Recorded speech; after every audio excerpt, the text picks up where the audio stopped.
Hello everyone, welcome to this new episode on the topic of microbiome. Today I'm here with Dr. Françoise Wilhelmi de Toledo, who is the scientific director of the Buchinger Wilhelmi Clinics.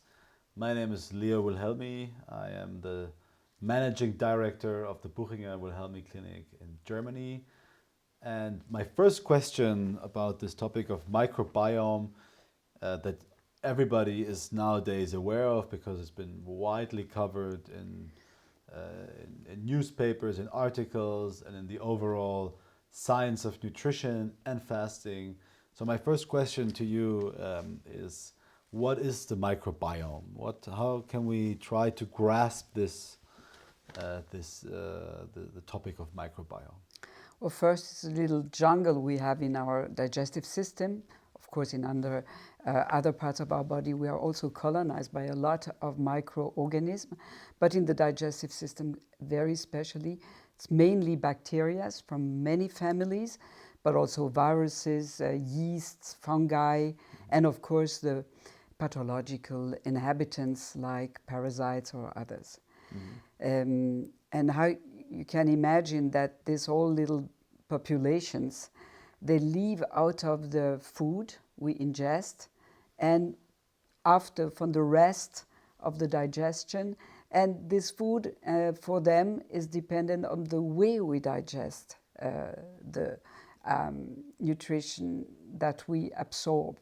You know, it's all dependent on the way we absorb the food and we digest it. So if you digest very improperly, then you will have other families of bacteria growing from these rests.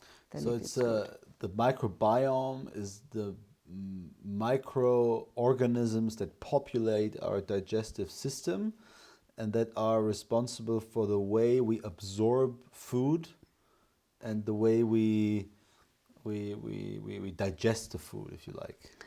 They're not really directly in charge of digesting. This is our digestive organs, but they finish the digestion and sometimes they perfectionate it. If we have badly digested something, then a population of bacteria will just grow to finish the digestion, and maybe this can be pathological also. They can produce gas, and when you don't, the things that don't smell well are not ourselves. It's always our bacteria.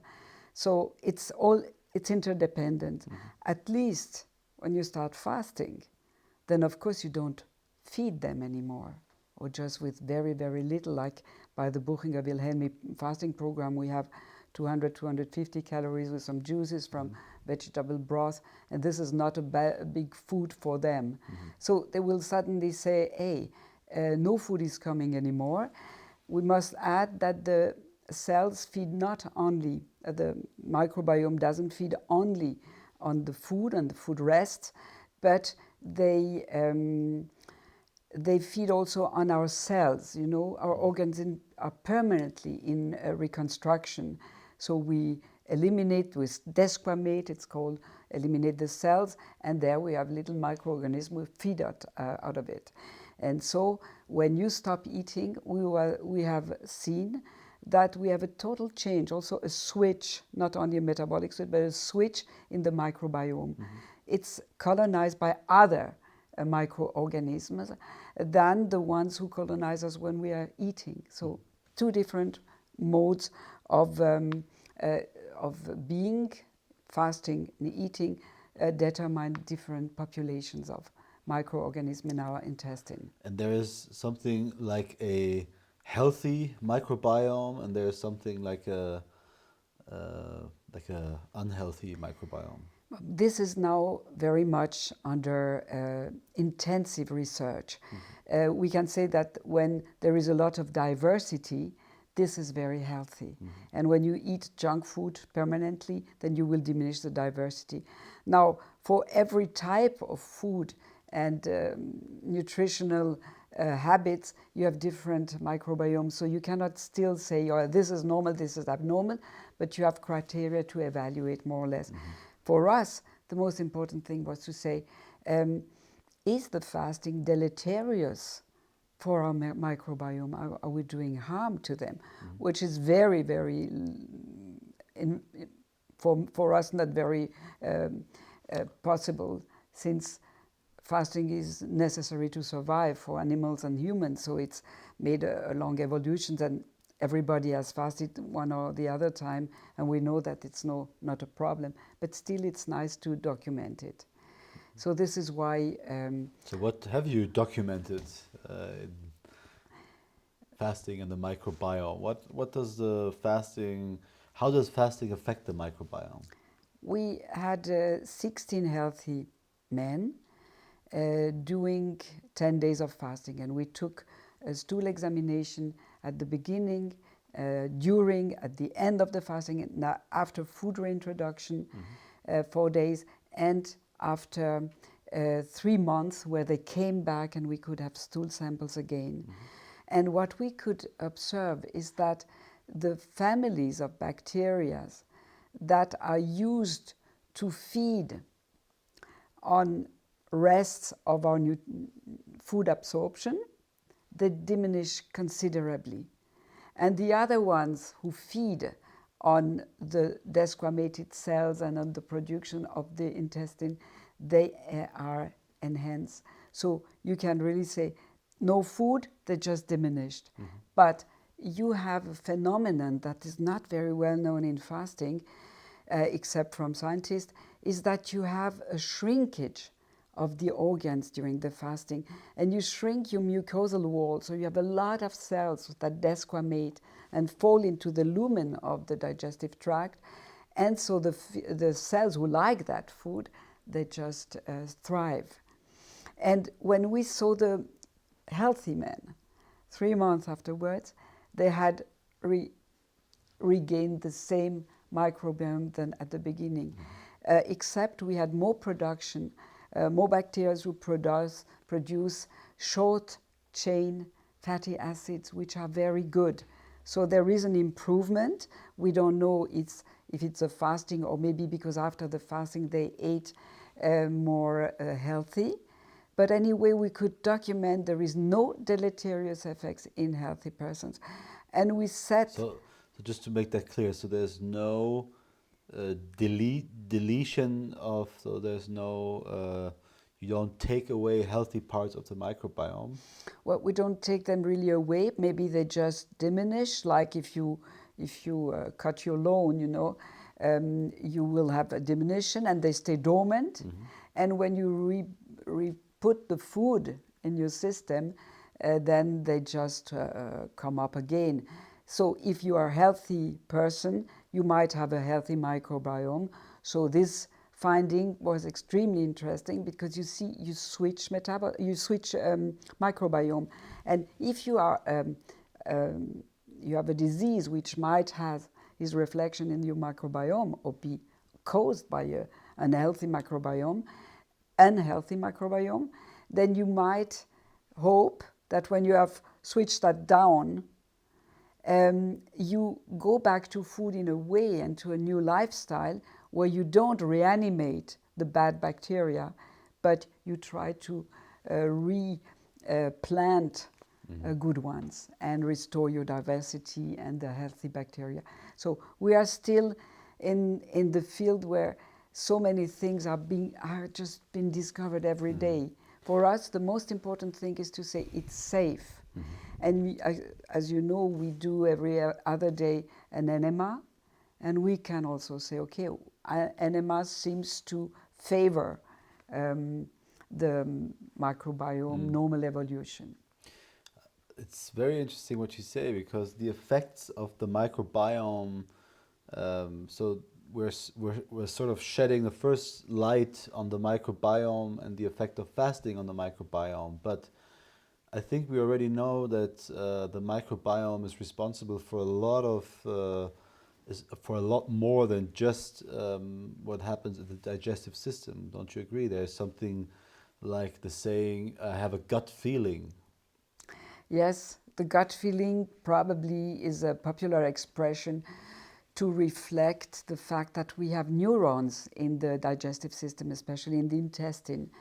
And the interesting thing is that it's not neurons that receive orders, but they give information to the brain.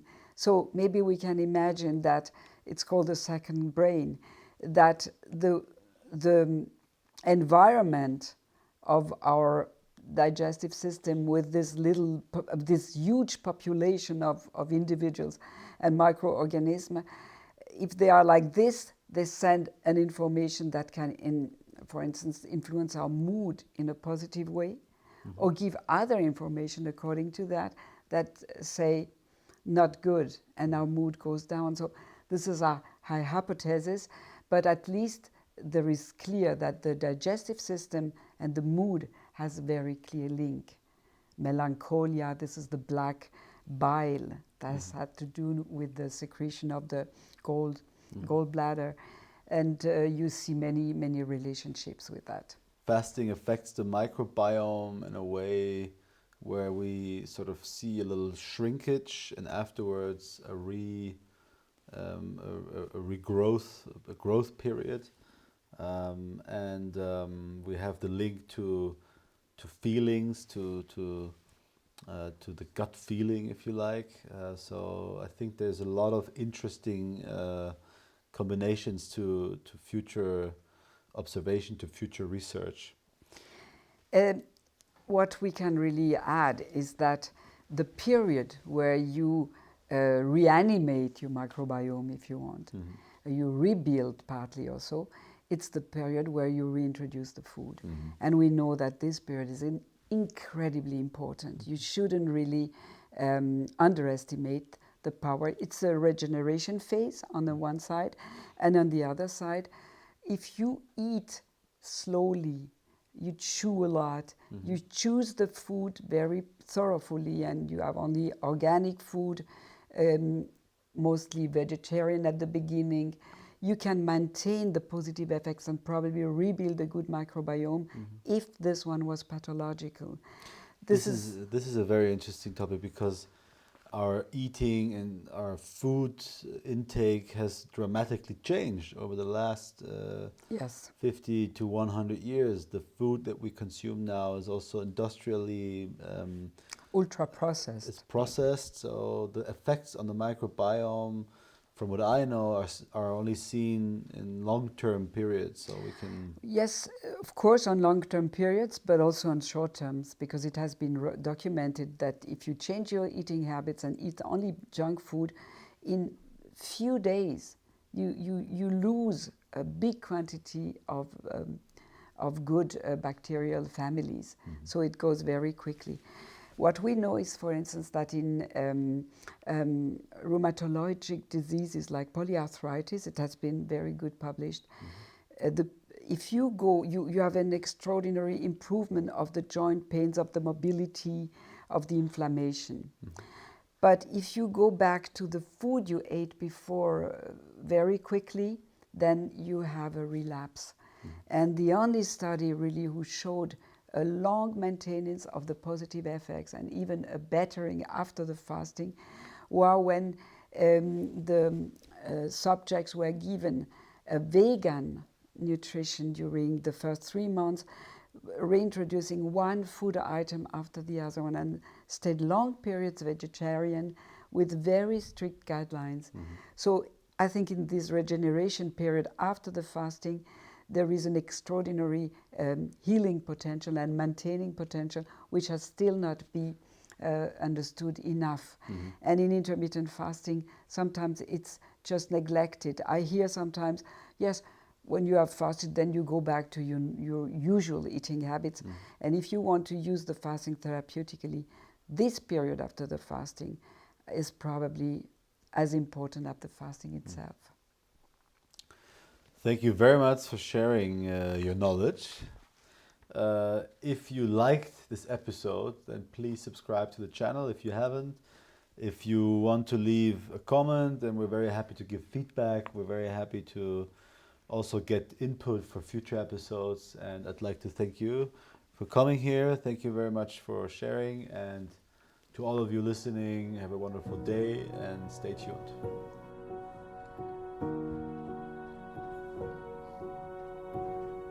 Mm-hmm.